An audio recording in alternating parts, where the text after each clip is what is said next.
Hey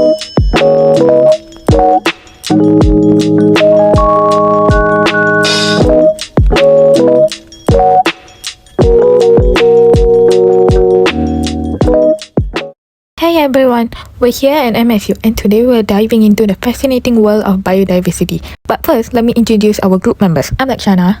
I'm Kayum Batisha. Hello, my name is Shahrin. Hi, I'm Afham. My name is Raja Hanif. Today, we're going to take you on an adventure to explore different groups of organisms and uncover how their life contributes to Earth. Now, first things first. What is biodiversity? Well, biodiversity refers to the variation of life on Earth, plants, animals, fungi, and even microorganisms, and is essential in maintaining ecological balance. Biodiversity is the backbone of the ecosystem. It provides oxygen, food, medicine, and many more. Without it, life, as we know, wouldn't be able to exist. Today we'll be exploring 5 groups, that is Bryophyta, Tetraidophyta, Angiosperm, fungi, and also Chordata. We will dive into their taxonomy, habitats, life cycle and their medical or pathogenic importance. Ready? Let's head to the botany park in Shah Alam. Hello, hi.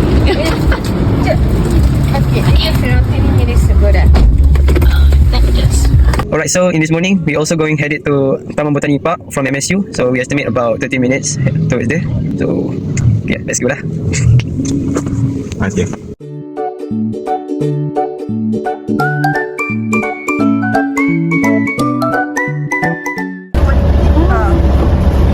Tak apa, that day Alanggar lori. Oh my god, action.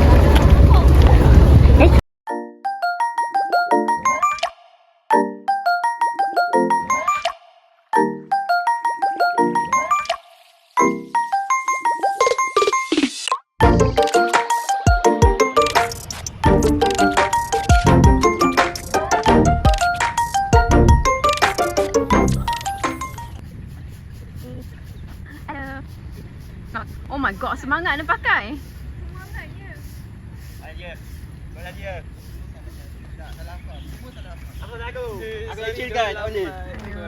Tak apa. Kasih beg dekat Lakisha. Beg kayu lagi berat. Go, go. Tolongkan tau. Jangan. Lakisha.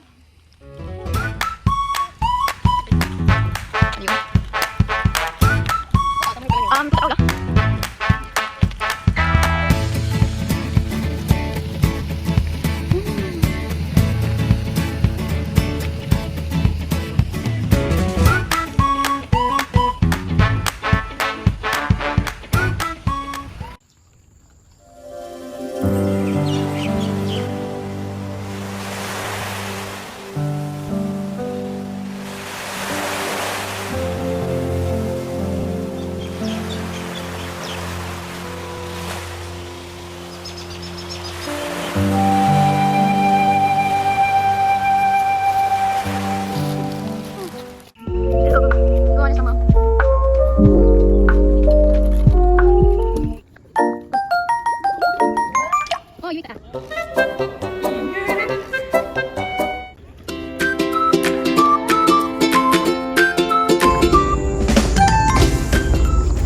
End credit scene.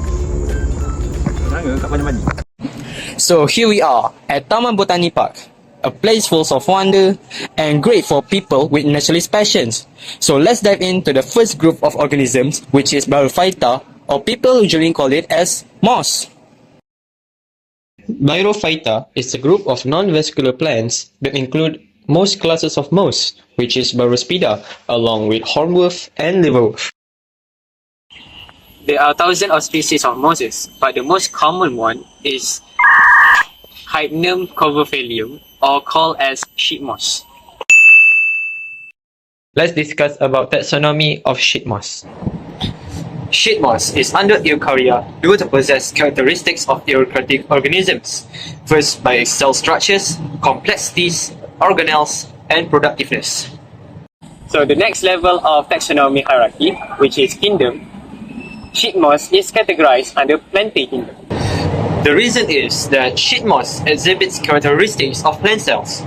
It can perform photosynthesis, and also have rigid cell walls that are called autotrophic cell walls. For phylum, pig moss is under-categorized as Bryophyta because it has little to no vascular tissue and it is very simple and small structure. The terms Bryophyta combines Bryon meaning moss and Phyton meaning plants. These organisms are different from usual plants due to their unique characteristics. For example, a basic plant it produces flowers and seeds, but they produce through spores. For the class of sheet moss, which is Bryophyta, The reason that sheet moss is under the class of Bryophyta because of its leaf structure, as its leaf arranged in a spiral or whorl pattern. The life cycle of Bryophyta, including a protonema stage, where the moss initially grows as a filamentous structure before developing into the mature gymnotophyte. Many Bryophyta mosses has peristome teeth around the mouth of the spores capsule, which help in the gradual release of spores. pig moss is under-categorized as Hypneal's order because of these characteristics, which is First, mosses in Hypneal's order typically grow in a creeping or mat-forming manner. Second, the leaves of Hypneal's mosses are often arranged in a way that gives them a feathery or fern-like appearances. And third, mosses in this order are well adapted to a variety of habitats, including like forest floor, rocks, and log. So these specifications are exhibits to the sheet moss characteristics. For the next stage, pig moss is classified under the family of Hypnaceae. The reason is, first, due to their leaf structure. So mosses in Hypnaceae family typically have leaves that are often curved or sickle shaped. Second one, their growth form. Members of Hypnaceae family usually form dense mats or carpet. And the third one, to their stem and branching. So the stems of Hypnaceae moss are often bilaterally branched, meaning they have a central stem with branches arranged on either sides, resembling a feather. Besides that, genus for pig moss is called Hypneal due to these characteristics, which is So for the first ones, due to their leaf shapes. Mosses in Hypneal genus typically have curved or sickle-shaped leaves. The second ones, their growth pattern. They are often form dense or mat-like structure. And the third one, to their stem structures. The stems are usually bilaterally branched and giving them a feather-like appearances. And finally, for species, sheet moss is fall under carbifolium name. The first ones to their specific traits, which the species name carbifolium refers to the specific leaf curvature and other morphological traits that distinguish it from other species within the Hypneal genus. And the second ones to their habitat. So habitat for sheet moss is commonly found in moist, shaded environment, which can help to identify it as a distinct species other than other genus Hypneal. And that's how sheet moss got its scientific names, which called Hypneal curvifolium. that's the end of my part. Now I pass to Lashana to explain the taxonomies of other organisms.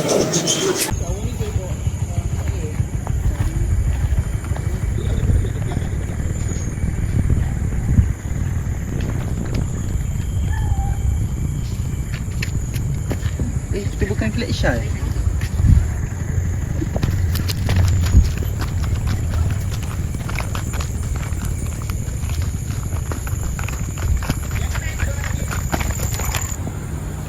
Syah, what are you doing? I'm looking at ferns. Oh, this is fun. Yeah, ferns. This is ferns. 3, 2, 1.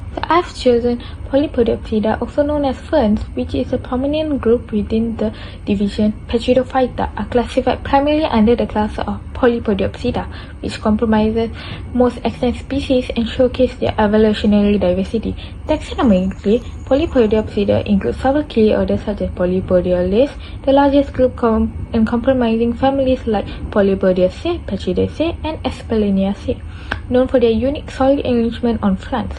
The Cytiales includes three ferns such as Cythe and Dixonia, recognized for their Aprocene growth forms, while Salvianales, comprising genera like Salvinia and Marsilia, are notable for being aquatic heterosporous. Primitive groups such as the royal ferns Osmunda in Osmundalis, The ancient lineage like Glacinia further reflect the extensive revolutionary history of this group. While ferns are most commonly associated with humid environments such as tropical rainforests and temperate woodlands, while they also occupy diverse ecology niche, epiphytic species like Polypodium thrive on tree trunks and rocky outcrops, drawing nutrients and moisture from the air, while xerophytic species such as Chilanthus have developed adaptation like thickened fronds and desiccation tolerance to survive in arid regions. The life cycle of ferns exemplifies alternation of generation involving two distinct phases, the dominant diploid saprophyte and the haploid gametophyte. The saprophyte produces spores in sporangia, which are often aggregated into sori on the undersides of fronds. These spores germinate to form a free-living, heart-shaped gametophyte or protellus, which bears reproductive organ. Male Enteridia release motile sperm which require a film of water to reach the eggs housed within female Anchigonia, emphasizing the reliance of ferns on moist conditions for sexual reproduction. Once fertilization occurs, the resulting zygote develops into a new saprophyte, completing the cycle. Did you know that ferns hold significant ecological, medicinal, and pathogenic importance? Ecologically, they contribute to soil stabilization, water retention, and nutrient cycling while providing habitats for various organisms. Medicinally, several species have been used in traditional medicines for centuries. For instance, Gyropteris Felix Mars, also known as male fern, is recognized for its anthelmintic properties, while Adiantum capillus veneris, also known as maidenhair fern, has application in treating respiratory ailments. Modern research has identified bioactive compounds in ferns with antimicrobial, antioxidant, and anti-inflammatory properties, suggesting potential pharmaceutical applications. Therefore, this highlights the complex role of ferns in ecosystem and their interaction with human health, emphasizing their importance in scientific research, conservation, and management.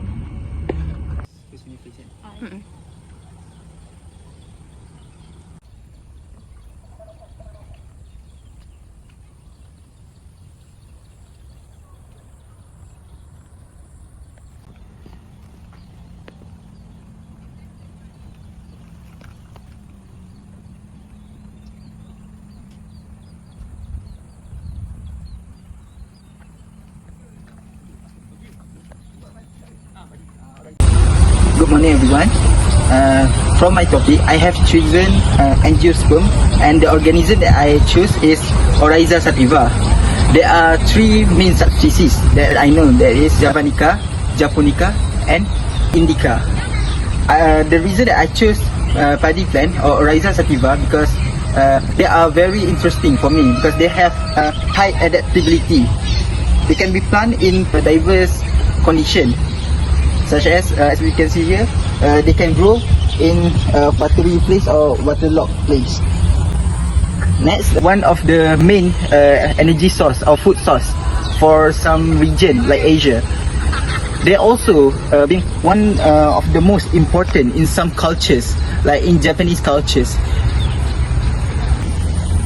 Other than that, Oryza sativa is very important as it can provide jobs. Thus, it can help the country that mainly depends on culture and crops, because it can provide work for the farmers. Now, let's get to the taxonomy of rice. Oryza sativa provides a detailed insight into its biological classification. It belongs to the domain of Eukaryota, which includes organisms with membrane-bound nuclei and organelles. Within this domain, rice falls under the kingdom Plantae, characterized by photosynthetic organisms with rigid cellulose-based cell walls and autotrophic nutrition because they can make their own food. It is further classified in the subkingdom Viridae Plantae, or green plants, which includes land plants and some algae, and the infrakingdom Stereophyta encompassing green land plants. Rice is the part of the phylum Magnoliophyta, or more known as angiosperms, the group of flowering plants that reproduce via seed enclosed in fruits. It belongs to class Liliopsida, or more known as monocots, divided by a single cotyledon, and they have parallel veined leaf, fibrous root, and sketched vascular bundles. Within monocots, rice falls under a specific clade characterized by the presence of ferulic acid in the cell walls and specialized epidermal cells adapted for ultraviolet protection. It is part of the family Poaceae, the grass family, one of the most economically and ecologically important plant families.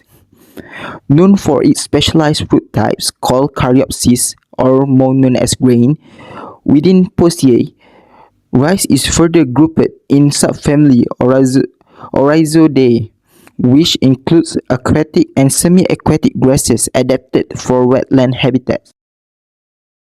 The genus Oryza encompasses both wild and cultivated rice species, with about 20 species distributed across tropical and subtropical regions. The species Oryza sativa, or Asian rice, is most widely cultivated. It is an annual grass that can grow up to 1.8 meters, producing grains as its edible food.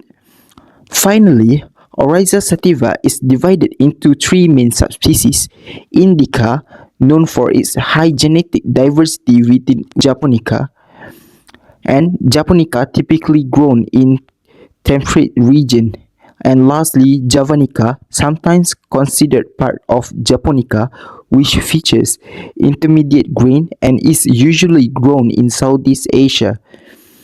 This detailed classification highlights the complexity and ecological adaptability of rice, a staple crop vital to global food security. Yes, that's all for me about the angiosperm species Oryza sativa.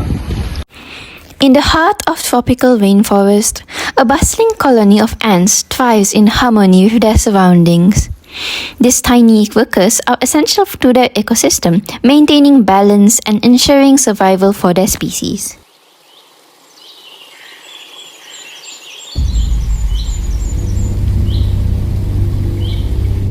But in the shadows of the forest, a silent predator lurks. Ophiocordyceps unilateralis, a parasitic fungus, hijacks its unsuspecting host, turning it into a zombie-like puppet. This is nature at its most fascinating and terrifying.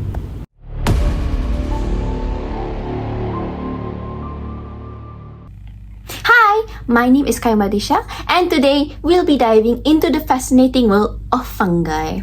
Organisms that don't rely on photosynthesis but recycle nutrients through decomposition. From decomposers to symbiotic partners, fungi come in many forms, each with its own ecological significance.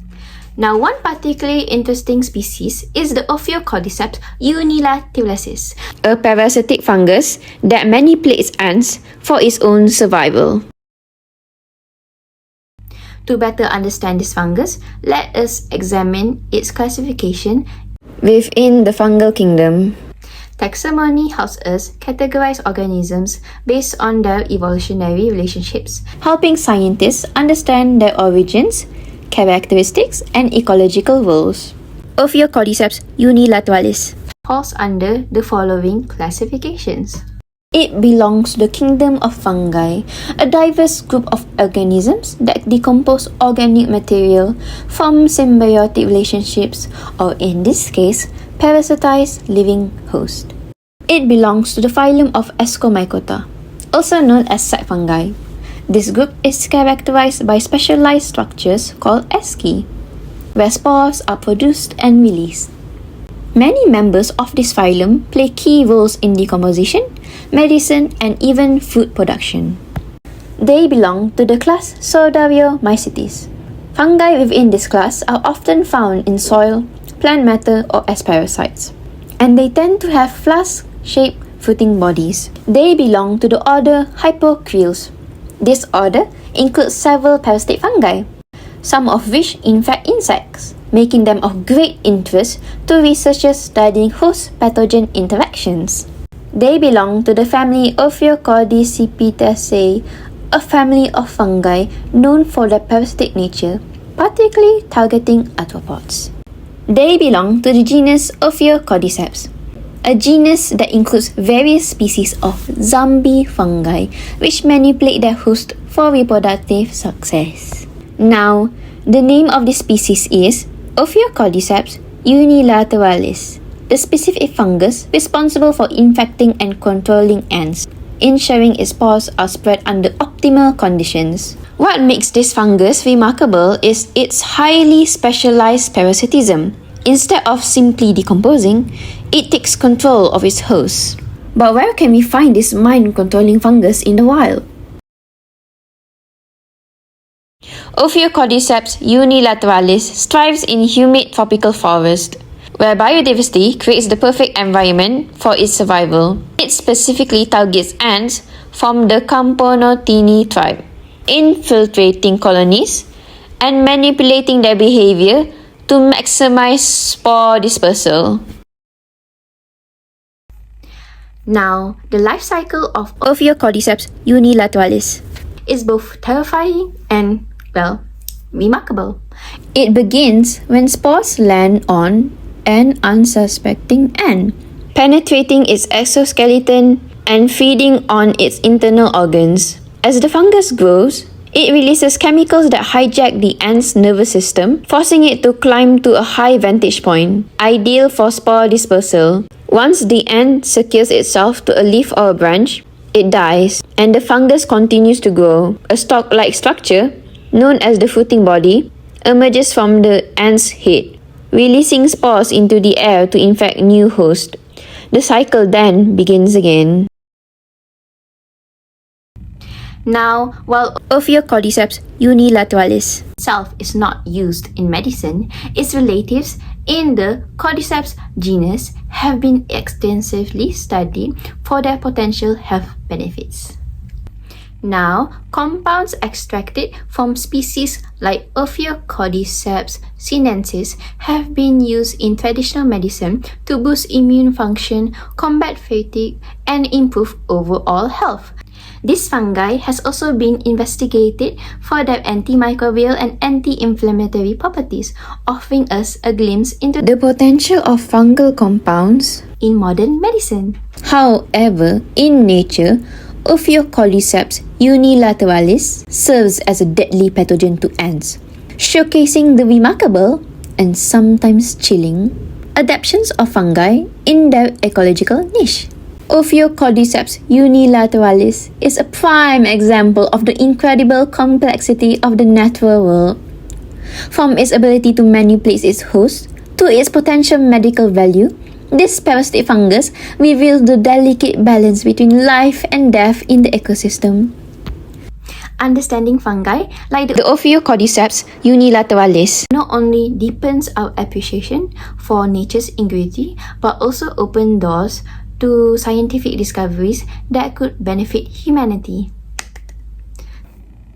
So with all that said, thank you all for watching.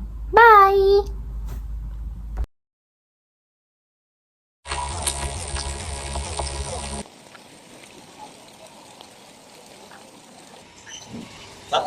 And today, I'm at home.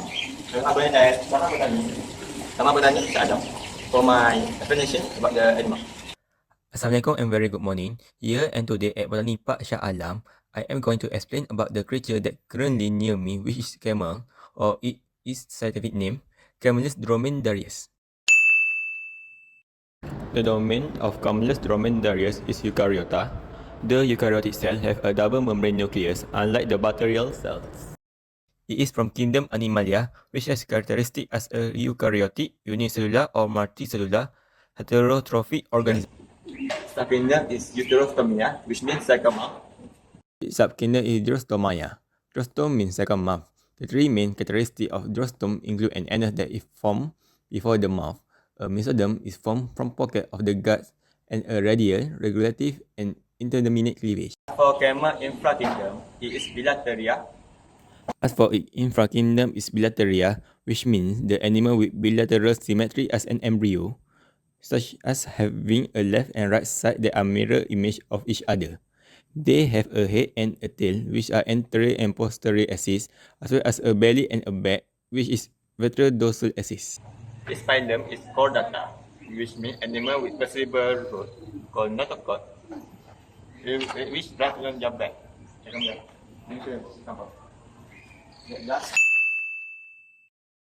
Its phylum is Chordata. It means animal with a flexible root called a notochord that runs along their back. They have a notochord, a dorsal nerve cord, a pharyngeal slit, and a post-anal tip. Camelus dromedarius is under family of mammal, like the one in the back and here. Camelus dromedarius is under the class of mammals. All mammals have hair or fur, are warm-blooded. The young are fat male produced by the mother mammary glands, and they have a more complex brains than other animals. Camel is also under the clade of vertebrate. It is derived from the word vertebra tooth, mean joint in the spine. Vertebrae are small bones that make up the spinal canal and backbone. If for animals to have backbone, for instance, fish, birds, amphibians, reptiles, and mammals. It is from the order Artiodactyla. It is from order Artiodactyla. It is for a hoof even-toed mammal comprising the pigs, hippopotamus, camel, deer, giraffe, pruhun, sheep, goats, antelope, and cattle. Its characteristics are 2 or 4-toed hooves, with a plane of symmetry passing through the 3rd and 4th toes. Its family from Camelidae. Its family is Camelidae, a small family of ruminant mammals comprising camels, llama, and extinct-related forms, all having long limbs with 2 toes and fused but distally divergent metapodials, a 3-chambered stomach, and oval red blood cells. They have long dorsal necks, a small head, and long slender legs. The upper lip is deep and distinctly cleft. Camel genus is Camelus. Its genus is Camelus.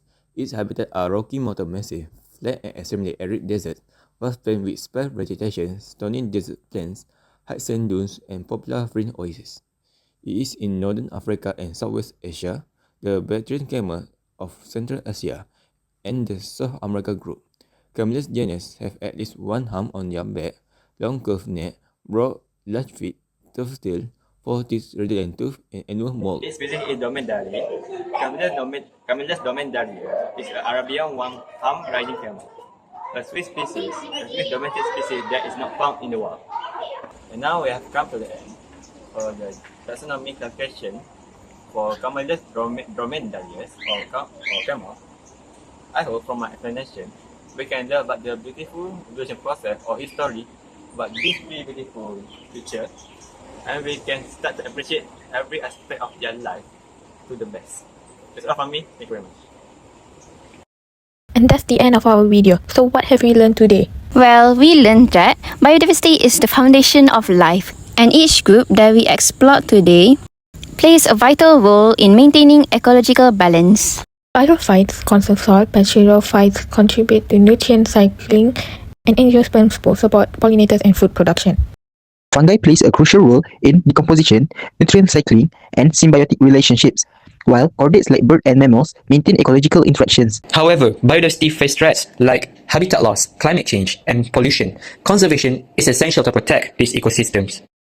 Let's all do our part. Reduce, recycle, and support conservation initiatives to safeguard biodiversity for future generations.